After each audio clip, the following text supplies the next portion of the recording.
I watched Jamie Gittens' debut versus Crystal Palace, and I have to say this straight. Fans are massively overreacting to his performance. Yes, it wasn't pretty. Yes, it wasn't the dream debut we all imagined when the signing was announced. But let's take a step back, breathe, and actually analyze what happened. The truth is, Chelsea's opening fixture was a disaster across the board. It wasn't just Jamie Gittens who looked out of place. The entire squad underperformed. Enzo Fernandez had a stinker. Cole Palmer looked lethargic. And João Pedro may as well have been a ghost. Nobody was sharp, nobody looked hungry, and the team played like they were stuck in preseason mode.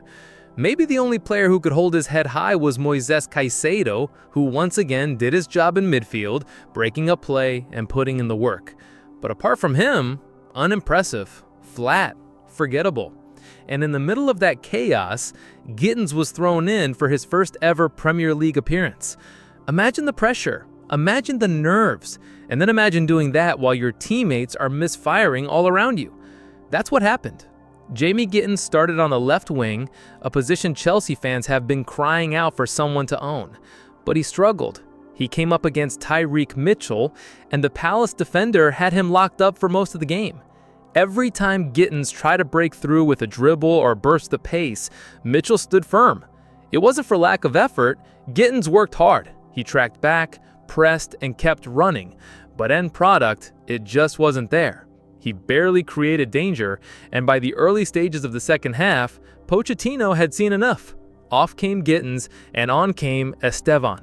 Even ESPN's match ratings were brutal. They slapped Gittens with a 4 out of 10, describing him as hard-working but unproductive. And to be fair, that summed it up. Here's where perspective matters. We all know what Gittens can do. We saw it in Germany with Borussia Dortmund. We saw it in Chelsea's preseason friendlies against Bayer Leverkusen and AC Milan. He's electric, unpredictable, and one of the most exciting young dribblers in European football. But here's the key. The Bundesliga is not the Premier League. Defenders in England are faster, stronger, and far less forgiving. What works against a Bundesliga fullback doesn't always work against a Palace defender who knows the league inside out. That doesn't mean Gittens is a fraud. It just means he needs time. The Premier League isn't child's play.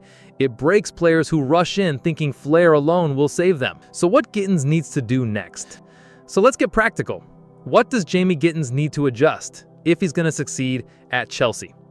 1. Pick his moments to dribble.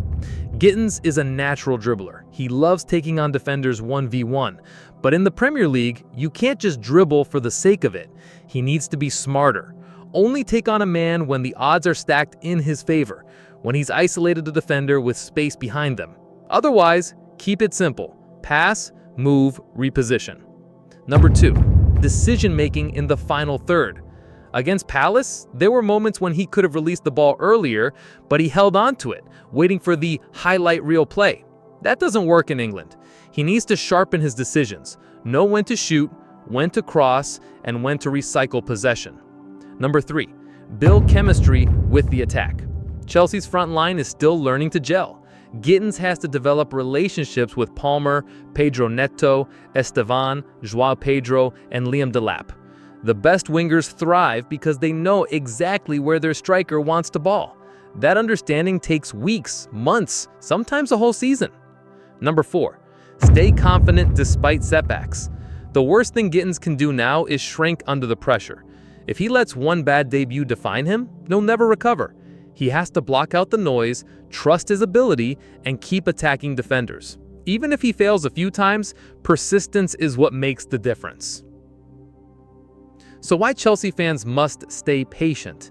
I get it. Chelsea fans are tired. We've been let down by exciting signings too many times. But let's not throw Gittens under the bus after one bad outing. This kid is 20 years old. He's raw, yes, but he's also a massive talent. And unlike some players, he wants to be here. He chose Chelsea as the place to develop, and that counts for something. We also have to remember it takes time to adapt. Even legends struggled in their first Premier League games. Didier Drogba wasn't an instant hit. Mo Salah flopped in his first Chelsea stint before returning as one of the best in the world at Liverpool. Patience is part of the process. Chelsea as a team were dreadful against Palace. One poor game doesn't mean the season is doomed, and it certainly doesn't mean Jamie Gittens won't become a star. The squad still needs to find rhythm. Enzo and Palmer will bounce back. João Pedro will integrate. If he stays fit and keeps working, his breakout moment will come. And when it does, the same fans doubting him now will be the first to sing his name at Stamford Bridge. So Chelsea fans, let's keep it real.